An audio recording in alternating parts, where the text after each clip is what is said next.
Selamat welcome. Hari ini I'll be bringing you a video with mixed language Indonesia sama campur with bahasa English.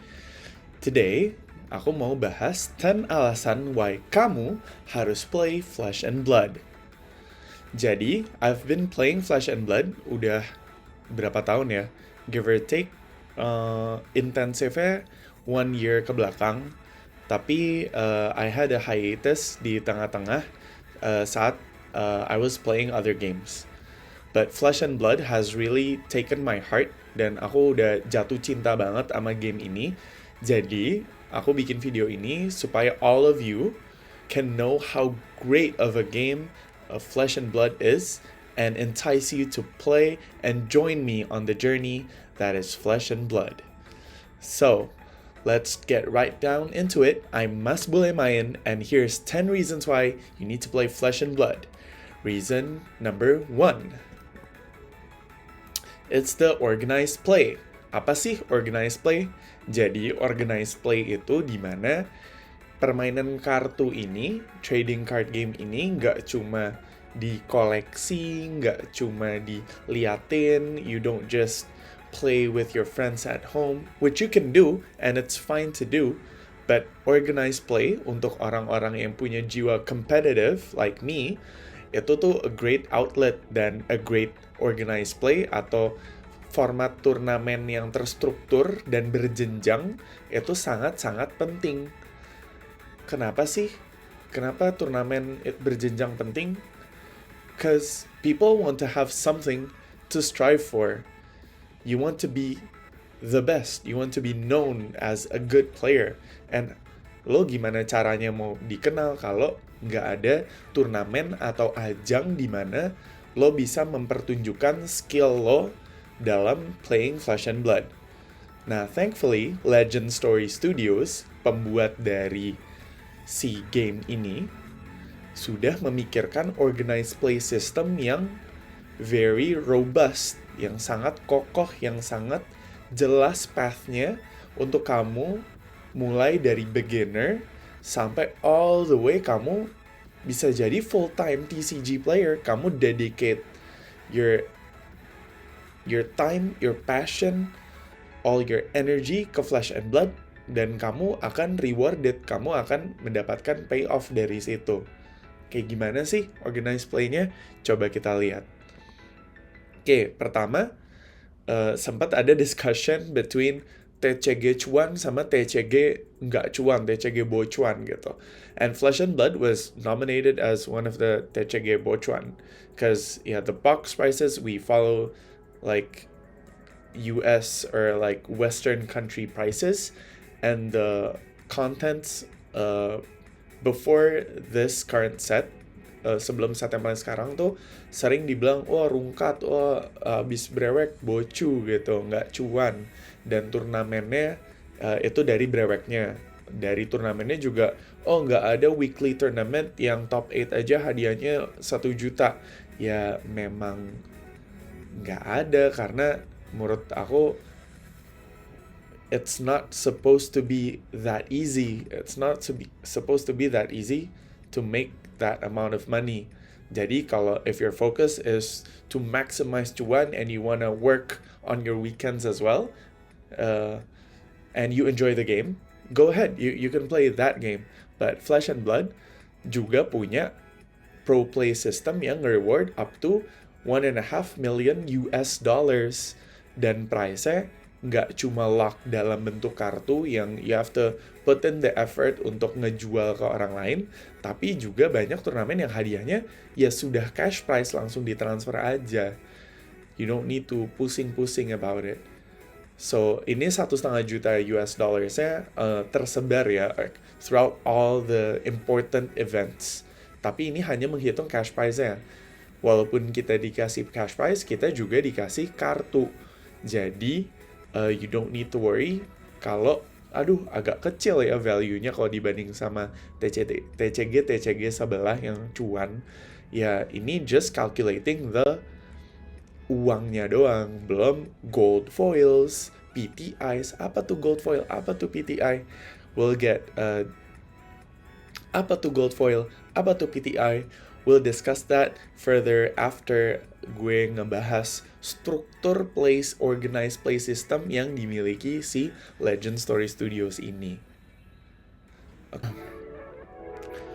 Oke. Ini dia organized play program.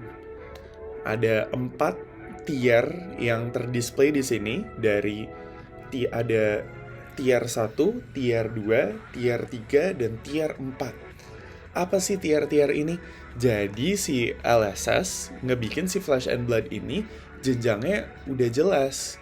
Semakin kamu kompetitif, semakin kamu jago, semakin kamu bisa compete di turnamen yang tiernya lebih atas. Dan tentunya in the tournaments that have higher tiers, hadiahnya juga lebih rewarding.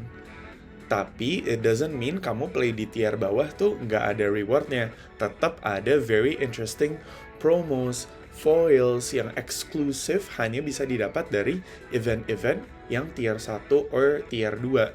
Dan itu juga tetap bikin you need to come to your local game store dan main di event-event ini. Tapi tentunya event yang tiernya lower itu enforcement dan environment-nya lebih friendly, lebih casual. Kamu make mistake, kamu nggak bakal di PMB-in yang kayak tuh nggak boleh take back gitu. Kamu ya di take back sangat boleh, karena itu nanti will get to another point why this happens, but it's been very encouraged dari LSS untuk nge-nurture si ekosistemnya tuh seperti ini. Oke, jadi ada well thought out tiers of play yang berjenjang, yang kalau kamu dari satu level, kamu bisa naik ke level selanjutnya, kamu compete di level yang lebih tinggi, gitu. Dan selain 4 tier yang ini, kita juga ada namanya tier 0, yaitu namanya welcome events, dimana kalau kamu baru banget, you wanna play Flesh and Blood, and you're very new, you don't know anything, kamu bisa ke LGS, if there's a welcome event, kamu dikasih free welcome deck to try out the game. There's people there yang mau ngajarin kamu, yang siap memberi kamu wejangan, memberi kamu kayak info-info segala yang you need to know buat to start your Flesh and Blood journey.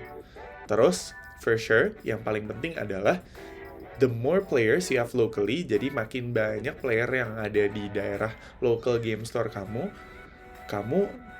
jumlah event tier atas yang dikasih di daerah kamu juga bertambah. Contohnya, Indonesia have seen significant growth in the number of players and the consistency of the players playing in the tier 1 and tier 2 events. Jadinya tahun ini kita dikasih event premier. Itu juga nanti aku bahas di reason selanjutnya. Oke, let's go through the tiers one by one. Pertama, ada Armory Events, On Demand, sama Play Anywhere. Jadi yang paling casual itu namanya Play Anywhere. Jadi kamu nggak harus punya LGS di daerah kamu untuk start play Flesh and Blood. Kamu bisa jadi orang pertama di daerah kamu yang initiate atau catalyze playing Flesh and Blood di daerah kamu dari sistem si Play Anywhere ini. Tinggal register ke websitenya Flesh and Blood, yaitu fabtcg.com. Kamu bisa create a gem account. Dari account itu, you can start an event that's considered Play Anywhere. Kamu bisa start tallying your games, tercatat di situ siapa aja yang ikut. Itu akan terekam di sistemnya Flesh and Blood TCG, di sistemnya LSS, dan it will catalyze nanti kalau kamu actually mau bikin LGS di daerah situ yang nge-host Flesh and Blood yang levelnya lebih tinggi. Kedua adalah on-demand events. Jadi, nggak harus nunggu event weekly di toko kamu. Kalau lagi pada kumpul at your LGS, you can just play. And it's recorded in the system dengan namanya on-demand events. Jadi, sesuai namanya on-demand, saat ada demand, saat ada orangnya mau main, ya bisa tercatat. Dan ini bisa jadi ada promonya tersendiri untuk on-demand events. Jadi very casual, very santai, dan tercatat enaknya. Jadi all your progress, all your history playing Flesh and Blood dari kitchen table sampai di event sore-sore kebetulan lagi pada bisa kumpul, itu tercatat di sistemnya LSS. Next we have Armory Events, atau yang kalau di TCG lain itu disebutnya weekly events. Jadi kalau di sini lebih jelas hadiahnya dan timingnya juga lebih jelas. Ada 4 kali dalam sebulan, jadi untuk bulan yang ada 5 minggu, itu ada 1 minggu yang tidak ada prize-nya. Cuman di Armory Events ini kamu fighting for special cold foils. Cold foils itu jadi kartu dengan treatment rarity, bukan rarity, dengan foiling khusus. Jadi kayak kalau di TCG lain mungkin extended art version atau exclusive version, alternate art. Kok di sini artnya sama tapi foilingnya yang berbeda. Jadi kalau foiling biasa lihat tuh kilau-kilau pelangi, kalau cold foil ini tuh kayak ngelihat besi gitu, kayak very cool, very pantulannya tuh wah, dan cakep banget deh.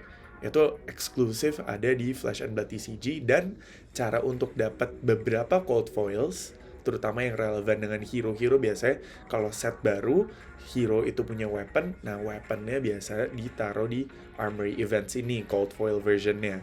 Selain itu you also get a playmat, jadi ada satu setiap bulannya yang dikasih ke either di raffle atau ke player yang paling contributing in that month. Terus the highest event in this tier itu adalah skirmish. Jadi eventnya hitungannya juga masih casual, nggak boleh terlalu PMB, tapi hadiahnya tentu lebih legit. Tapi formatnya juga sebelum masuk ke Classic Constructed, bisa skirmish ini either Blitz atau limited format. Nah, skirmish ini price-nya biasanya lebih menarik daripada Armory, dan diadakan hanya beberapa kali dalam setahun. Jadi cek ke LGS dekat kamu, mereka dapat jatah skirmish or not. That's it for tier 1. Next, let's move to tier 2. Tier 2, we have 3 different events. Pertama adalah Battle Harden. Jadi Battle Harden ini kayak event gede. Kalau you understand MTG, Battle Harden, I would equate it to a GP, Grand Prix. Jadi kumpul rame-rame di satu kota, turnamennya besar, hadiahnya ada cash prize dan gold foil. Gold foil itu, jadi kalau ada kartu biasa, non foil, ini ada rainbow foil, ini ada cold foil pakai C, cold dingin. Ini ada gold foil, emas. Jadi bukan emas beneran ya, tapi warnanya emas. Jadi equipment atau weapon kamu bisa dapat versi yang foilingnya emas dari si event Battle Harden ini, dan biasanya ada reward namanya PTI. PTI itu apa sih? PTI itu Professional Tournament Invite. Jadi untuk akses ke event-event tier 3, tier 4, itu biasanya perlu PTI. Perlu invite-nya. Karena yang tadi gue bilang nih berjenjang, jadi yang bisa akses yang super kompetitif harus earn it dulu, harus menang dulu. Nah, Battle Harden ini salah satu cara aksesnya. Next adalah ProQuest. Di ProQuest ini juga happens beberapa kali setahun. Ini you get very exclusive gold foils juga. Terus ada, kalau bedanya kalau tadi Professional Tournament Invite di Battle Harden, di ProQuest kamu specifically dapat invite untuk Pro Tour. Pro Tournya yang paling dekat. Jadi kalau misalnya ProQuest yang season sekarang ini, kamu akan dapat season kemarin itu dapatnya invite untuk Pro Tour yang Amsterdam, dan nanti ProQuest yang selanjutnya untuk Pro Tour yang selanjutnya. Jadi kamu tahu kalau kamu menang itu kamu punya chance, kamu punya hak untuk berangkat ke Pro Tour yang directly di situ. Yang terakhir di Tier 2 events ada Road to Nationals. Sesuai namanya, Road to Nationals ini untuk kamu qualify ke National Championship di negara kamu. Jadi kalau mau ikut National Championships di beberapa negara yang player sudah banyak, itu tidak open invite. Nggak bisa ucuk-ucuk, mau main di Nats gitu. Kalau di sini you have to earn it gitu. Jadi kalau jumlah player sudah ramai, untuk menjaga kayak the consistency and the time untuk menjaga supaya tidak meludak, you need to qualify first. Salah satu caranya adalah Road to Nationals. Jadi top 4 players kalau tidak salah dari setiap RTN atau Road to Nationals akan qualify ke National Championship di tahun itu. Dan yang biasanya nih, entry untuk National Championship-nya yang berbayar biasanya 700-an ribu. Kalau di sini itu jadi free. Jadi kamu cuan, udah tinggal datang pas National Championship. Kalau orang lain yang dapat hak invite-nya dari XP, XP itu sesuatu yang kamu bisa dapat dengan kamu bermain di segala jenis event ini, di tier apapun, kamu dapat experience di account kamu. Jadi even if kamu play-nya di kitchen table, jangan lupa pakai play anywhere. Nah, orang yang qualify via XP itu tetap harus bayar entry fee-nya. Sementara kalau orang yang topping di Road to Nationals, entry-nya jadi free. Okay, that's it for Tier 2. Tier 2, jadi kita lihat banyak feeding atau kayak akses ke atas nih. Nah, jadi di Tier 3 ini, the culmination of competitive events yang accessible itu ada di sini. National Championship dan Calling. National Championship, seperti namanya, it only happens in each country dan can only be played by players or residents can only be played by players or residents of that country. Jadi kamu kalau misalnya nggak tinggal di negara itu, kamu lagi kebetulan, aku lagi liburan, atau aku lagi dinas kerja, misalnya ke Denmark gitu, ya kamu nggak bisa ikutan Nationals-nya Denmark, walaupun tanggalnya bertepatan, karena pertama, you need to earn that invite. Dan invite-nya hanya berlaku ya di Nationals di negara kamu, either kamu warga negaranya or you live there, kamu emang ada long term or permanent residence in that country. Jadi nggak ada ya seberang-seberangan gitu nyari negara yang player sedikit untuk di farming. Ya kamu harus stay within your nation, karena National Championship kamu hitungannya nanti mewakili negara kamu kemana? Nah, jadi orang-orang yang topping di National Championship akan lagi-lagi mendapatkan invite atau qualify ke World Championship. Jadi lihat kan jenjangnya, dari bawah nih tier 0 baru dikenalin, tier 1 kamu mulai mengerti, event-eventnya mulai ada prizes. Nah, tier 2 ini membuka jalan masuk ke event-event tier 3. Nah, event tier 3 juga feeding ke higher tier lagi, yaitu yang paling puncak, yang paling tinggi, yaitu World Championship dan Pro Tour. Gitu. Itu buat National Championship. Next kita ada Calling. Jadi Calling itu kayak, kalau Battle Harden tuh kayak GP kecil-kecilan, Calling tuh kayak GP yang gede. Nah, tadi gue sempat mention gold foils. Gold foils that you can win from Battle Hardens and ProQuest and Road to Nationals itu limited tuh yang rarity-nya common, rare, or majestic. Nah, kalau di National Championship dan di Calling, gold foil yang kamu bisa menangin itu rarity-nya legendary. Jadi it's guaranteed to be a very good piece of equipment or weapon. Jadi worth banget. Weapon ada yang legendary nggak ya? Kayaknya nggak. Ada ya offhand. Ya, so intinya bakal lebih cuan lah gold foilnya. Dan tentunya remember, kartu-kartu yang tadi does not take up the 1.5 million US dollar total prize pool for 2024. Dan kamu bisa bayangin 2025 bakal ditambahin lagi berapa nih, karena game-nya growing banget.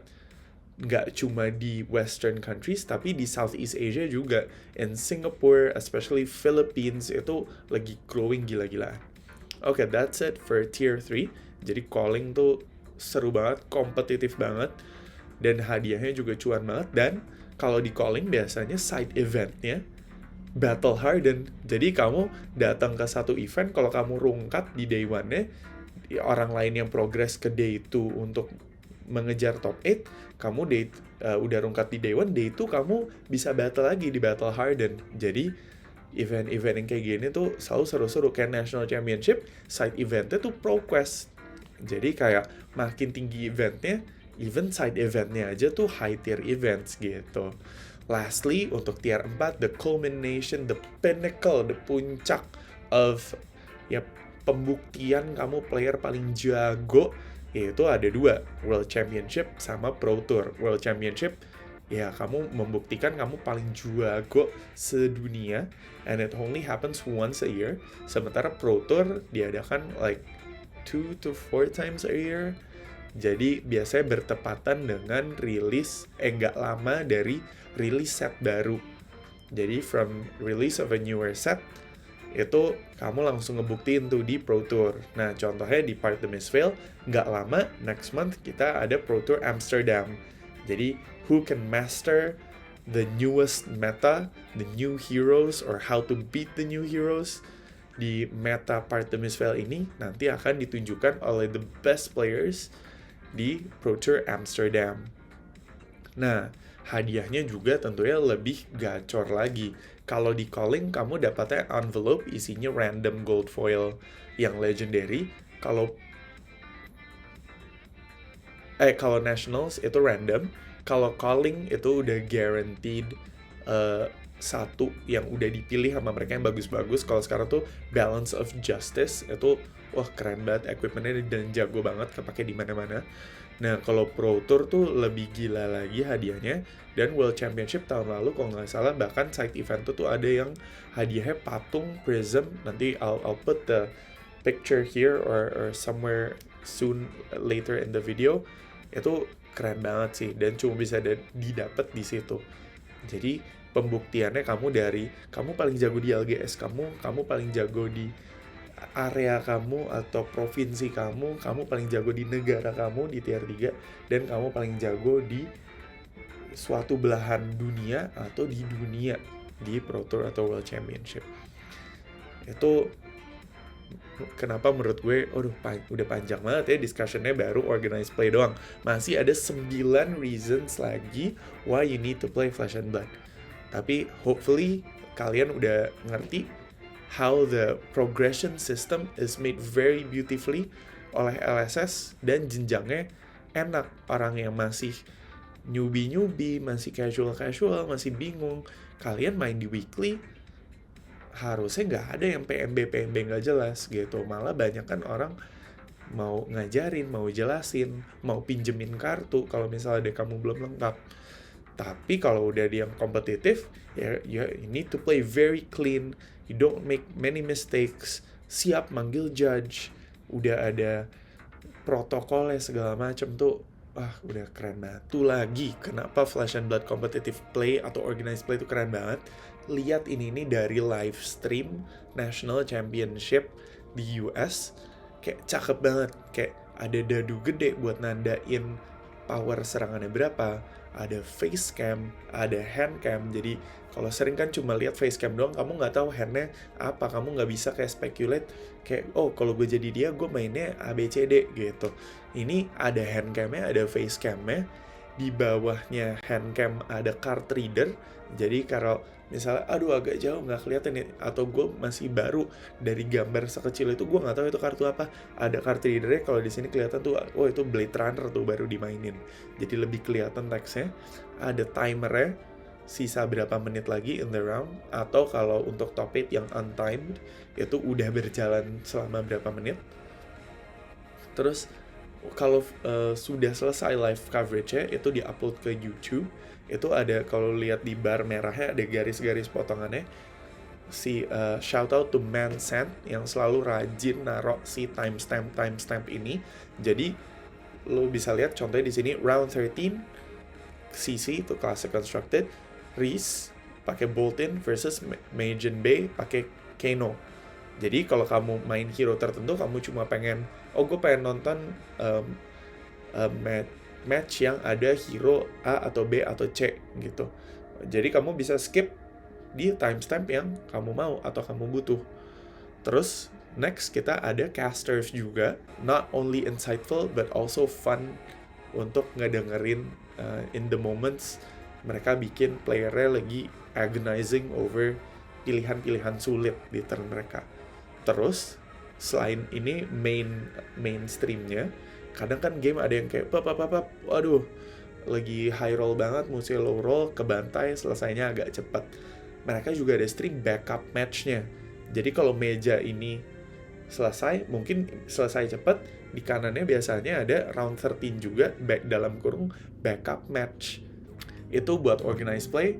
Mari kita masuk ke alasan nomor 2, why you need to play Flesh and Blood.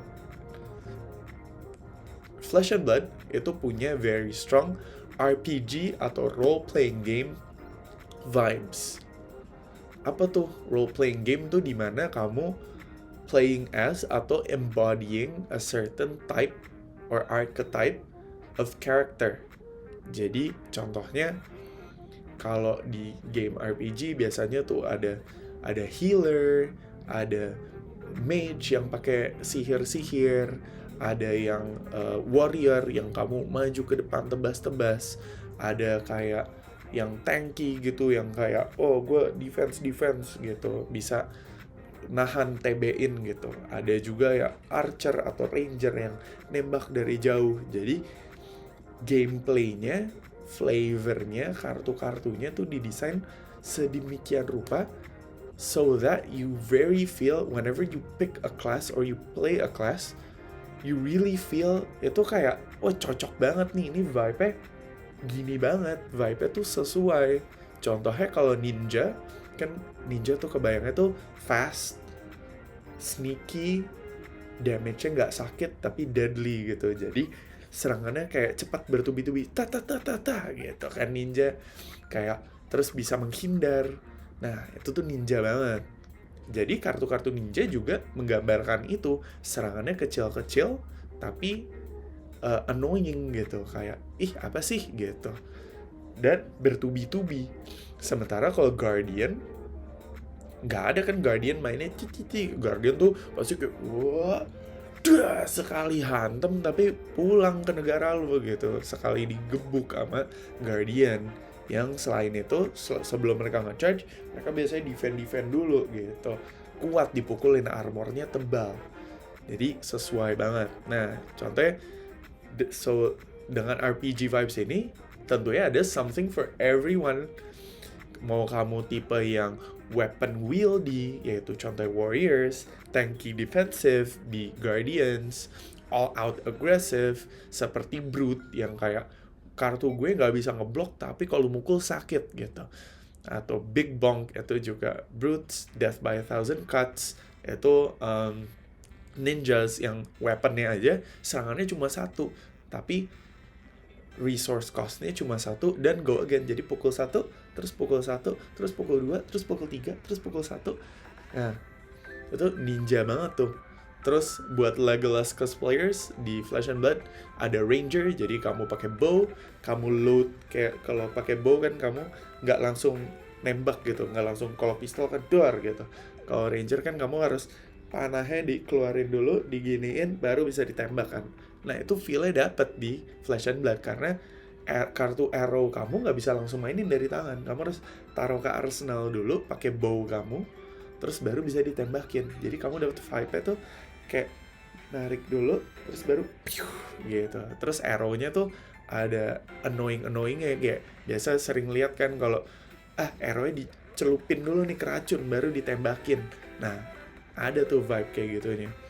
Terus full on magical shenanigans kalau kamu, if you play Storm in Magic or you only play Wizards in your Neverwinter or Baldur's Gate or other RPGs, sorcerers, wizards, you're gonna love playing wizard di sini karena selain damage physical yang warnanya kuning itu simbol ada gininya power, di sini you have a completely different type of damage, yaitu arcane damage yang ya kamu nggak bisa ngeblok pakai kartu kamu. You need to have a completely different way of preventing arcane damage. Terus kalau kamu illusionist, kamu bisa munculin ally. Kamu contohnya yang paling sekarang tuh illusionistnya tuh Enigma, dia munculin spectral shield, jadi dia banyak defensifnya. Cuman kalau gue lagi nggak dipukulin, spectral shieldnya dipakai nyerang sama dia, piu, piu, piu, piu, gitu. Tapi tetap setelah dipakai nyerang kayak lu dihantam sama Spectral Shield, pas di turn dia Spectral Shield-nya kembali nge-defend dia. Dan serangan-serangan ilusi, jadi serangannya gede dan sakit, tapi kamu bisa, ini ilusi gitu, di pop namanya. Kalau di defense sama kartu yang powernya 6 or more, serangannya meledak. Terus Emo Sword Guy with a bit of magic, buat kamu yang suka a little bit of magic and a little bit of attacking with physical, ada Runeblade juga.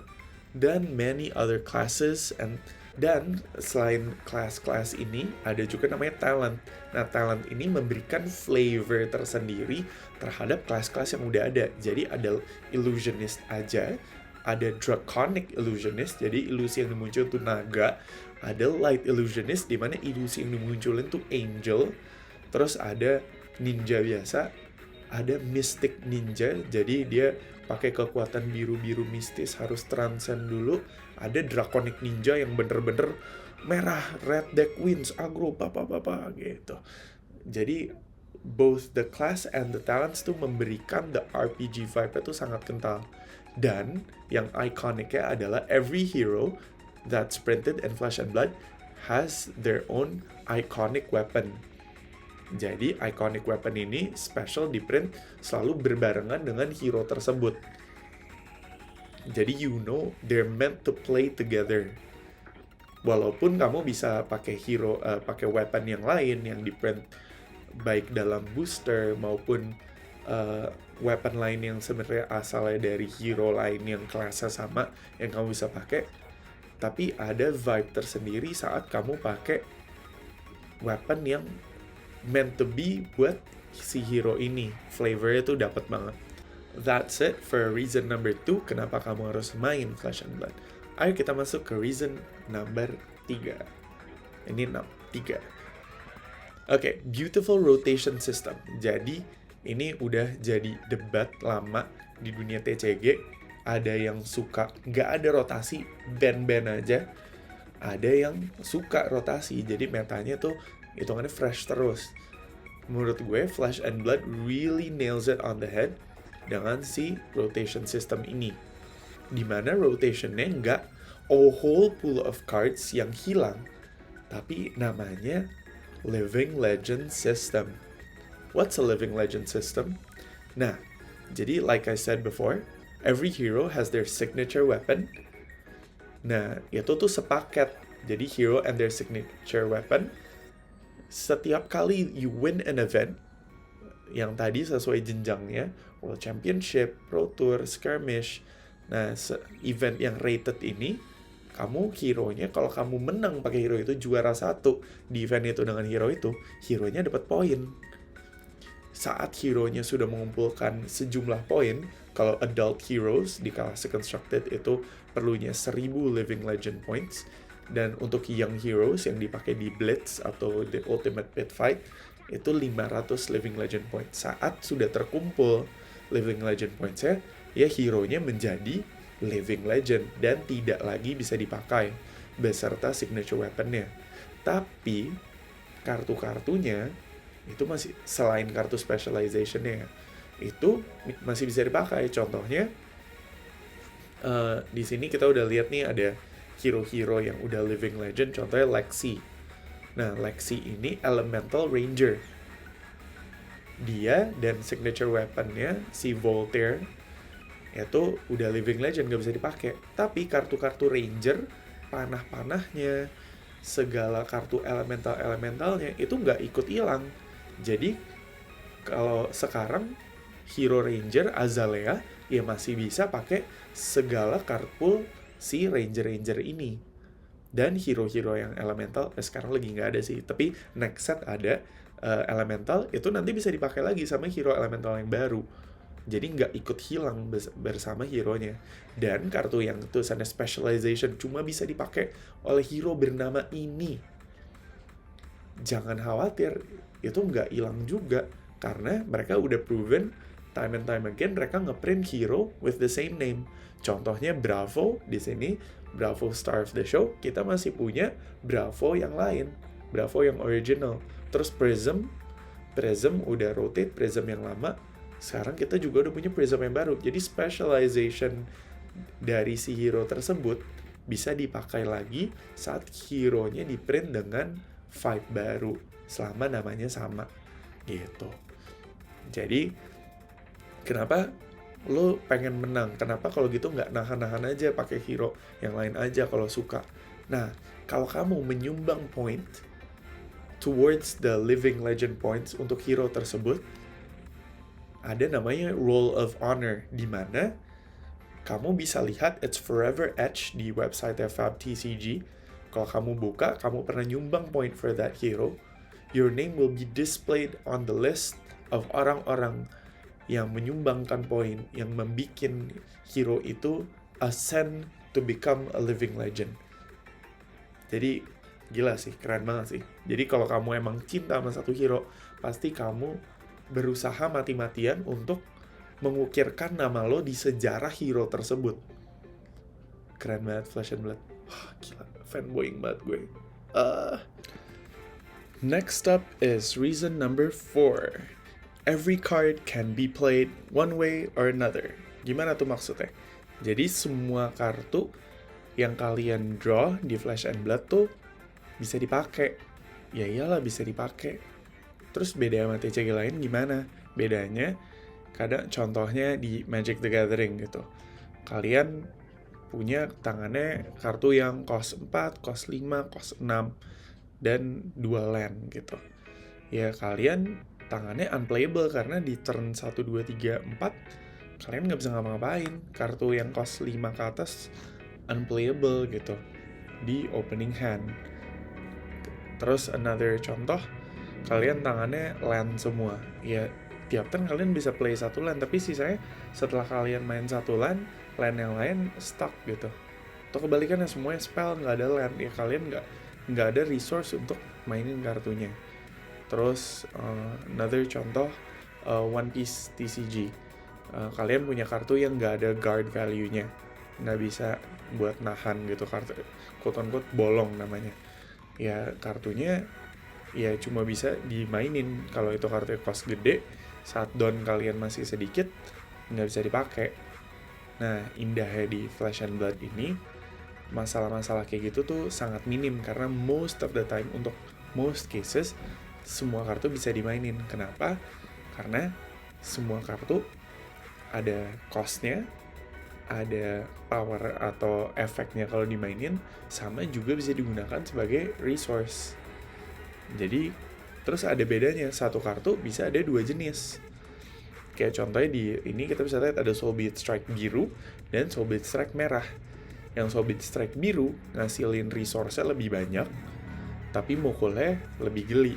Sementara Soulbeat Strike yang merah, kalau kita pakai buat buy resource cuma ngasilin satu resource, tapi kalau dipakai mukul lebih sakit. Jadi itu juga cater in ke deck building choice. Kamu maunya ngebalance-nya bagaimana nih? Itu antara kartu yang powerful to play tapi tidak menghasilkan banyak resource, sama kartu yang menghasilkan banyak resource tapi saat di play less impactful dari counterpartnya yang lebih resource light gitu.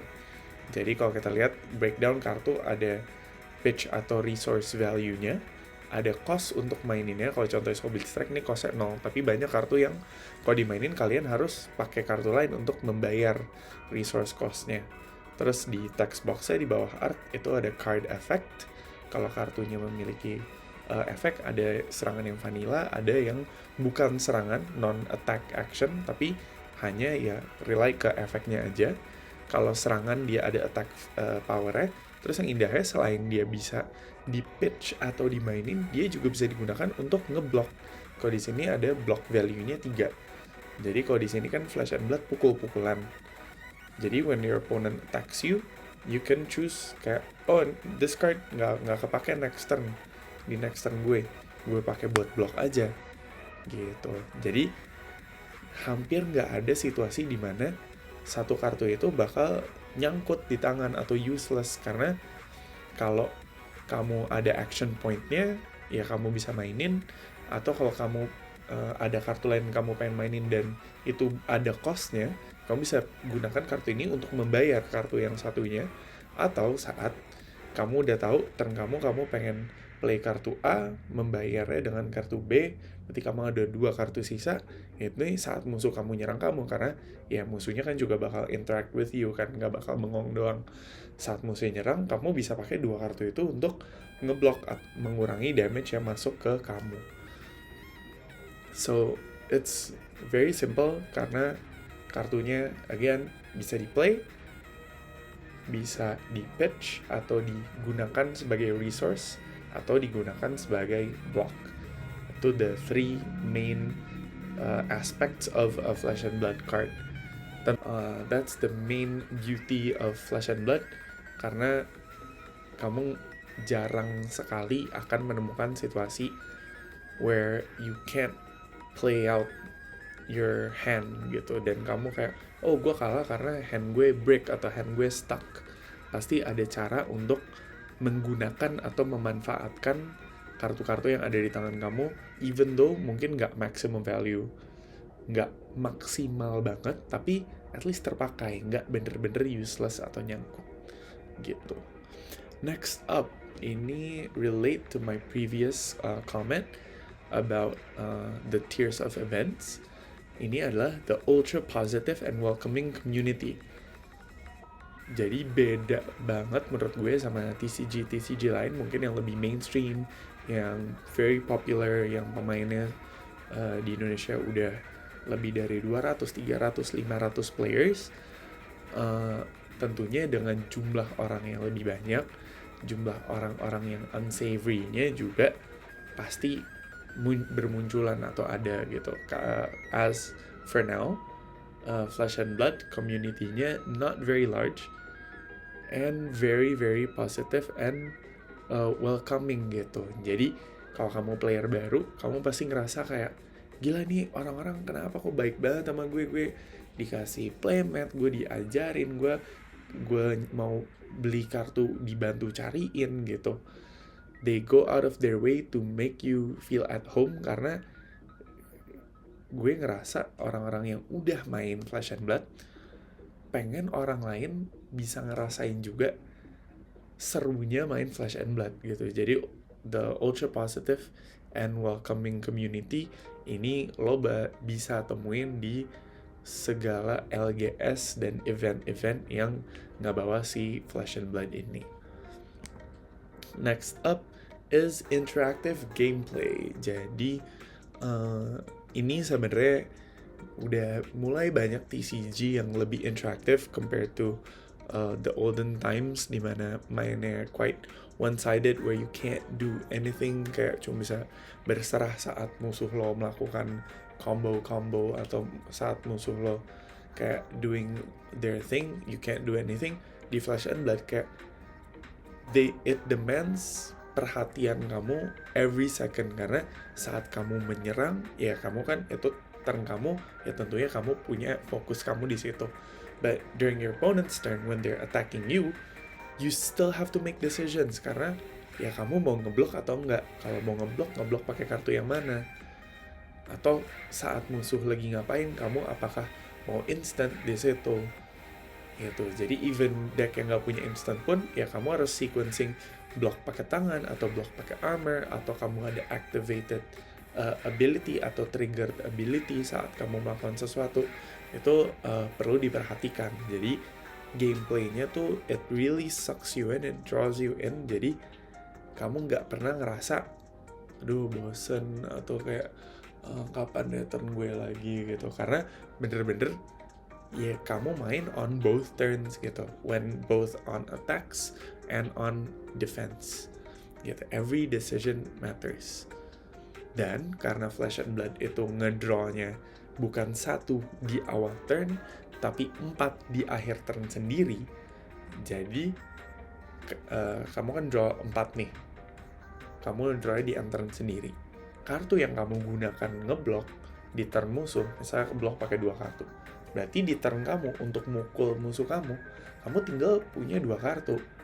Jadi it really matters what you do, dan you have full information, karena kamu setelah itu di awal turn kamu nggak ada ngedraw kartu.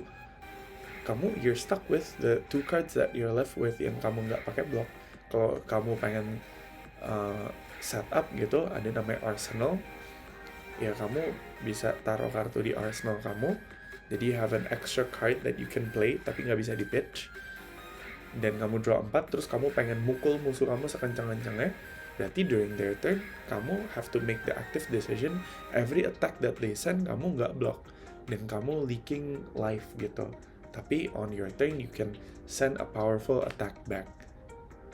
Jadinya it's very kelihatan gitu orang-orang yang udah berpengalaman, orang yang udah ngerti kayak dia pengen ngapain di turnnya sendiri, pasti bloknya lebih rapih, nggak bakal kayak setelah blok terus kayak oh stuck with satu kartu, terus kayak oh nggak bisa dimainin karena kartunya ada cost ya, terus kamu nggak punya kartu lain untuk membayarnya, padahal seharusnya mungkin kamu ngeblok pakai one less card, jadi kamu take a little bit of damage, tapi kamu jadinya punya kartu yang nyerangnya dan kartu untuk bayarnya. Jadi what you do, how you block on your opponent's turn influences what you can do on your own turn. Jadi it's very very interactive dan seru dan engaging. Next reason is inventory slots and sideboarding. Apaan tuh? Inventory slots dan sideboarding ini adalah a way to ngebalance formatnya Flesh and Blood yang best of one. Kayak, but Adia, you hate best of one. Yeah, I do.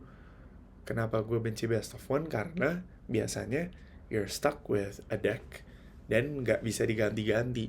Dan kalau ngelawan tertentu, kamu perlu tool tertentu gitu. Contohnya, buat lawan deck yang nggak bisa dipukul sama basic Pokemon, ya kamu nggak mau harus bawa Pokemon yang evolution atau a way to turn off that ability. Kalau kamu nggak bawa itu di deck kamu, ya you're dead from the get-go, nggak bisa diapa-apain di best of one. Nah, Flesh and Blood kan best of one, tapi dia ngebalance-nya dengan si inventory slot dan sideboarding ini, karena di awal sebelum main, kamu nge-reveal masing-masing hero-nya main apa, terus dari situ kamu tahu kamu harus bawa apa. Nah, kok gitu? Bukannya decknya bawa dari awal? Yes, kamu bawa your whole inventory. Jadi, main deck itu seperti TCG lain, itu a 60 card deck minimum, tapi you have a total of 80 inventory slots. Jadi, kamu punya 20 slot buat equipment kamu, yaitu gear kepala, badan, tangan, kaki, senjata yang beda-beda, dan kartu-kartu yang untuk matchup tertentu. Jadi tentunya tiap hero kan they have their core deck yang kayak ya lawan apapun ini masuk. Cuman ya lawan hero beda, kamu perlu tools yang berbeda. Contohnya di sini ada Remembrance, kartu yang bisa balikin kartu kamu dari graveyard ke deck kamu lagi. Itu cocok buat lawan deck-deck yang kerjanya ngeblok kamu, trying to fatigue you, trying to block you out, pokoknya nge-prevent kamu dealing damage to them and killing them sampai resources kamu habis, yaitu deck kamu. Karena you don't die when you deck out, tapi ya kamu nggak punya kartu to kill them with gitu.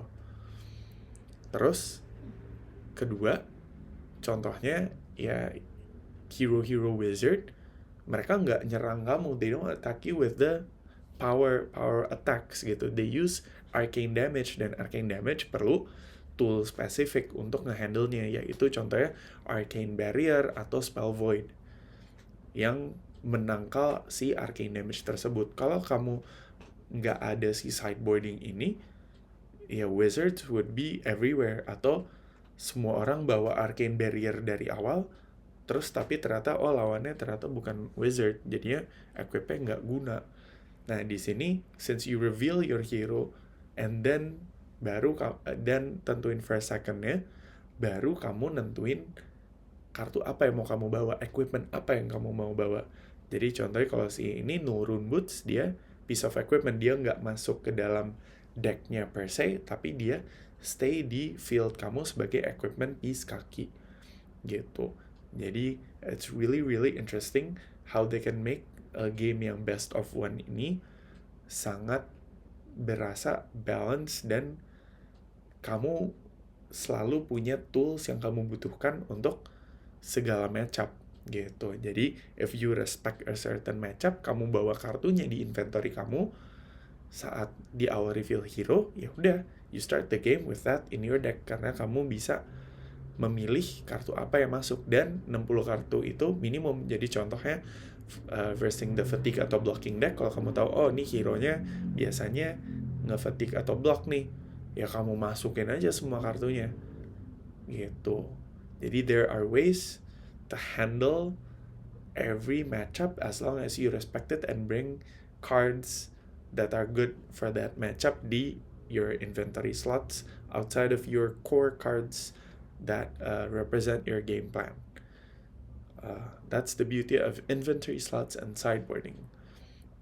Next up, jadi based on poin-poin yang sebelumnya yang udah gue sampaikan, based on game interaktif, terus semua kartu itu bisa dimainin, dan kamu punya all the tools you need in the inventory. If you respect the matchup, kamu bisa bawa di inventory, dan lawan hero apapun itu kamu bisa bring it even though it's best of one, which means game ini jadi sangat low variance. Dan game low variance itu menurut gue sangat skill rewarding. Jadi nggak ada yang kayak ya kartu gue price gitu, atau kayak ya musuhnya top deck kartu yang dia butuhin. Ya karena lu drawnya at the end of your turn, kamu udah punya the full information sebelum kamu decide untuk ngeblok atau ngapa-ngapain nge-stop musuh kamu nyerang kamu. Kamu udah punya informasi itu full. Nggak ada yang kayak draw for turn gitu. Jadi variance-nya tuh sangat-sangat di-minimize. Bukan berarti nggak ada, namanya card game, selalu ada variance, selalu ada a little bit of luck involved. Tapi I feel like the Flesh and Blood is the lowest variance card game out there dibanding sama TCG lain that I've played. I haven't played every TCG, but most of the TCGs that I've tried, Flesh and Blood is the lowest variance one, which means I feel like it is the most skill rewarding, dimana itu juga ada back to the RPG standpoint, ada kelas-kelas itu, makin kamu specialize, makin kamu ahli, makin kamu put reps in dalam satu kelas atau satu hero, kamu bakal lebih rewarded karena kamu udah tahu seluk-beluknya dari si hero tersebut ketimbang orang yang mungkin play deck yang top tier atau meta at that time, tapi jam terbangnya nggak selama kamu. A huge example of this is Ricky Lianto's top 4 performance in our nationals weekend kemarin.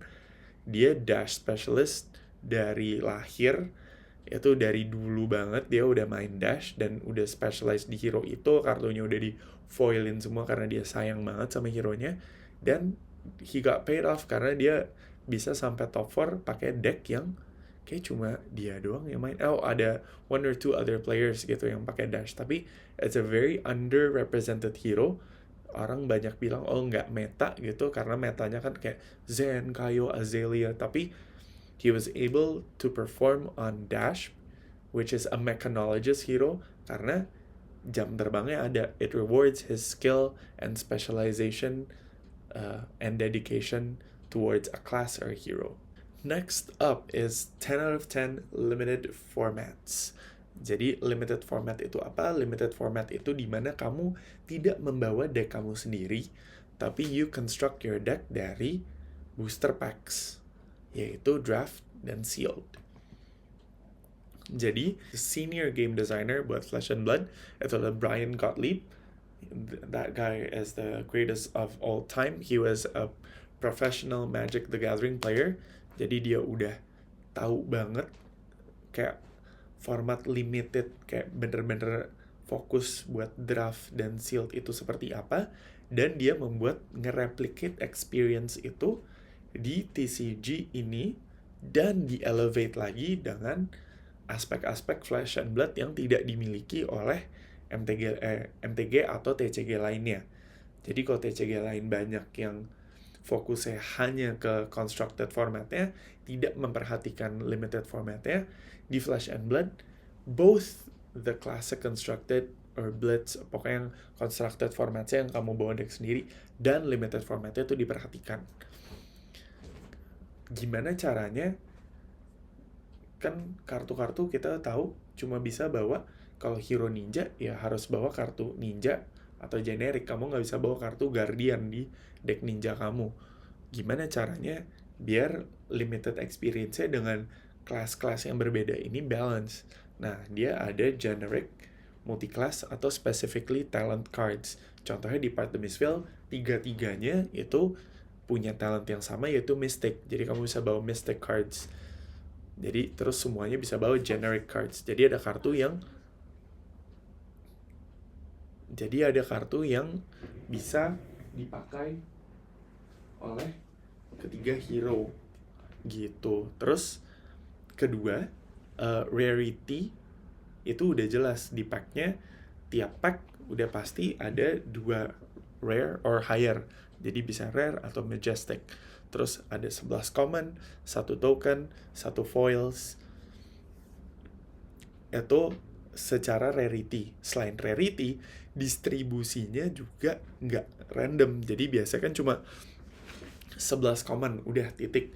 Dari 11 common itu breakdownnya udah jelas. Kayak kalau misalnya di yang set ini ada 2 assassin, 2 ninja, 2 illusionist, 2 generic atau mystic, 1 equipment, 1 transcend. Jadi kayak boosternya itu sangat readable, sangat ada sinyalnya. Jadi saat drafting atau limited, kayak kamu bisa tahu, oh yang sebelah gue tadi picknya kalau nggak kartu ini gitu. Jadi experience-nya tuh sangat enak, sangat fluid, dan gameplaynya juga very very balanced karena they playtest the hell out of the limited format before putting it out for us to enjoy. Lastly, ada lots of big events in Indonesia or Southeast Asia yang akan berjalan sesaat lagi, bentar lagi nih. Dan the saying of play the game, see the world, itu bener banget di Flesh and Blood. Jadi contohnya, 2 of the most coming up soon, itu ada Battle Hardened Bali, yaitu di July 19th to 21, dan Calling Manila di August 16th to 18th. Kenapa harus datang ke event-event ini? Soalnya kayak mereka ada exclusive promos, cash prize, gold foils, sometimes they have artists there. Jadi kamu bisa ketemu artis favorit kamu yang ngegambar kartu Flesh and Blood kamu. Banyak loh artis Indonya, kayak kemarin di Nationals ada 7 artis Indo. Jadi you can get your card signed, you can take a picture of them, you can order your artist proofs, you can buy a playmat that was drawn by them. Terus kayak overall just such a great experience. Itu jadi super worth. But if you're just starting out, you can always start from your local events. But if you have the money and you have the time, going out to these events is worth it. And play today. Soalnya, as I said before, the more players we have locally, the more big events that we're gonna get. So Battle Hardened Bali is the first Battle Hardened Indonesia has received in its X years of running Flesh and Blood. Hopefully, if we have more players tahun depan, kita bisa dapat Calling Surabaya mungkin, atau Calling Jakarta. Who knows?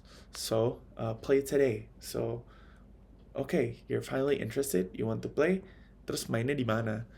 Mainnya di local game store. Jadi local game store adalah toko yang emang dedicated to selling product Flesh and Blood dan nge-run event such as armories, on-demands, dan event-event yang lebih prestigious kayak Road to Nationals, ProQuest, dan lain-lain. Jadi di Green Lake City we have Valhalla, di BSD we have Invaders Board Game Station, di Tanah Abang we have Sini Duduk, in Bali we have Bali Awakening Zone, di Klampis Surabaya we have Nexus, and there are a few other stores such as Happy Hobbies and other LGSs that I might have missed. So If you're interested to join any of these, you can Google them. I try to put the link to the Google Maps di deskripsi di bawah, dan I'll also put the link for the WhatsApp group buat Flesh and Blood Indonesia di deskripsinya. Jadi buat kalian yang belum part of the community yet, we welcome you with open arms. Join the WhatsApp group and don't forget to play today. Itu dia 10 alasan why kamu harus play Flesh and Blood. And as always, sampai goodbye.